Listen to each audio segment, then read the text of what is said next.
គន្លឹះទាំង5ដើម្បីគ្រប់គ្រងពេលវេលាឲ្យមានប្រសិទ្ធភាពតើអ្នកកំពុងគ្រប់គ្រងពេលវេលាឬឲ្យពេលវេលាជាអ្នកគ្រប់គ្រងអ្នកមនុស្សម្នាក់មានពេល24ម៉ោងដូចគ្នាប៉ុន្តែ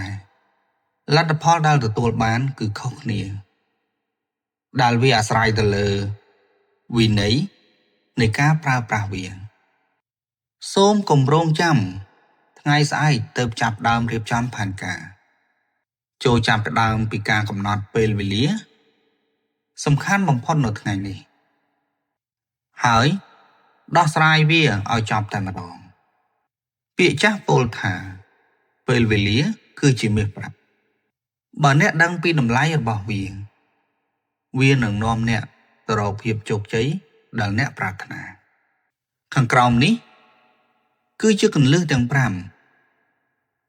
ដើម្បីគ្រប់គ្រងពេលវេលាឲ្យមានប្រសិទ្ធភាព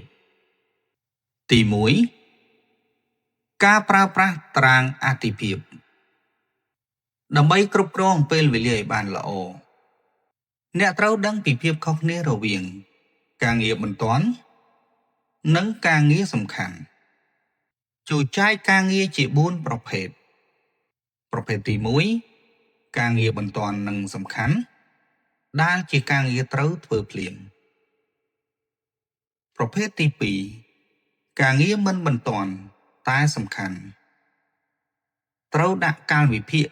ដើម្បីធ្វើប្រភេទទី3ការងារបន្ទាន់តែមិនសំខាន់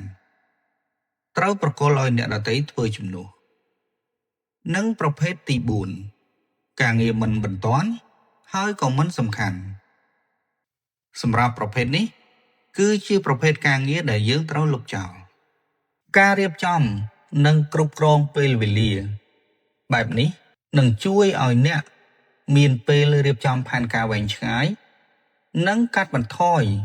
ការរត់ស្លន់ស្លោនៅនាទីចុងក្រោយចំណុចទី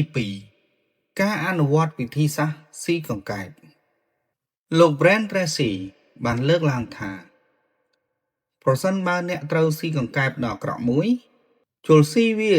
ទៅឲ្យលឿនបំផុតនៅពេលព្រលឹមក្នុងន័យការងារកង្កែបគឺជាកិច្ចការដែលពិបាកបំផុតធំបំផុតនិងធ្វើឲ្យអ្នកចង់ពន្យាពេលបំផុតចូលធ្វើការងារដែលពិបាកនោះមុនគេនៅពេលព្រឹកនៅពេលដែលខួរក្បាលអ្នកកំពុងមានថាមពលពេញលេញពេលកង្កែបត្រូវបានស៊ីរួចការងារដែលនៅសល់នៅក្នុងថ្ងៃនោះនឹងក្លាយជារឿងសាមញ្ញសម្រាប់អ្នកហើយអ្នកនឹងមានអារម្មណ៍ស្រាលខ្លួនពេញមួយថ្ងៃចំណុចទី3បច្ចេកទេស Pomodoro សម្រាប់ការផ្ដោតអារម្មណ៍ការធ្វើការងារជាប់គ្នារាប់ម៉ោងអាចធ្វើឲ្យខួរក្បាលហត់នឿយនិងបាត់បង់ការផ្ដោតចូលសាកល្បងបច្ចេកទេស Pomodoro ដោយកំណត់ម៉ោងធ្វើការ25នាទីឲ្យបានហ្មត់ចត់រួចសម្រាក5នាទីបន្ទាប់ពីធ្វើបែបនេះបាន4ដងចូលសម្រាកឲ្យបានយូរ15នាទីទៅ30នាទីការសម្រាកខ្លីៗជួយរក្សាសន្ទុះខួរក្បាលឲ្យនៅមានភាពស្រស់ថ្លាជានិច្ចនិងជួយឲ្យអ្នកបញ្ចប់ការងារបានលឿនជាងការអង្គុយធ្វើការជាប់គ្នា3ទៅ4ម៉ោងដោយមិនមានការសម្រាកចំណុចទី4ការរៀនពាក្យថាទេ Learn to say no សត្រូវដ៏ធំបំផុតមួយនៃពេលវេលាគឺការទទួលយកការងារឬការស្នើសុំពីអ្នកដទៃច្រើនពេកហើយវាមិនមែនជាភារកិច្ចអាទិភាពរបស់អ្នកប្រសិនបើកាលវិភាគរបស់អ្នកពេញហើយចូលរៀនបដិសេធដោយពាក្យគួរសមឬពន្យាពេលនៅពេលក្រោយការនិយាយថាទេចំពោះរឿងដែលមិនសូវសំខាន់គឺមានន័យថាអ្នកកំពុងនិយាយថាបាទឬចាស់ចំពោះពេលវេលាសម្រាប់ខ្លួនឯងនិងគោលដៅធំរបស់អ្នកការការពារពេលវេលាផ្ទាល់ខ្លួនគឺជាការបង្ហាញ ពីការឲ្យតម្លៃទៅលើខ្លួនឯងចំណុចទី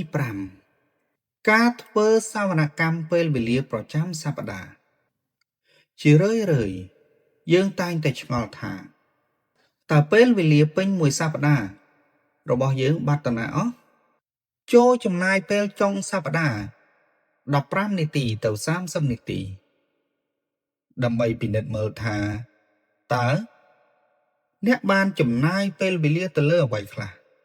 តើមានរឿងអ្វីខ្លះដែលស៊ីពេលវេលារបស់អ្នកច្រើនជាងគេតែมันផ្ដល់ផលចំណេញការតាមដាននិងវាយតម្លៃនេះនឹងជួយឲ្យអ្នកមើលឃើញពីចំណុចខ្វះខាតនិង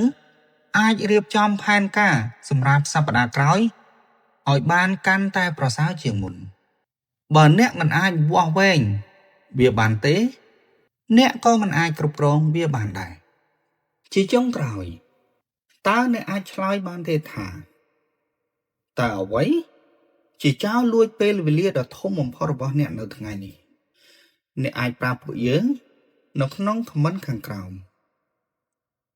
សូមអរគុណ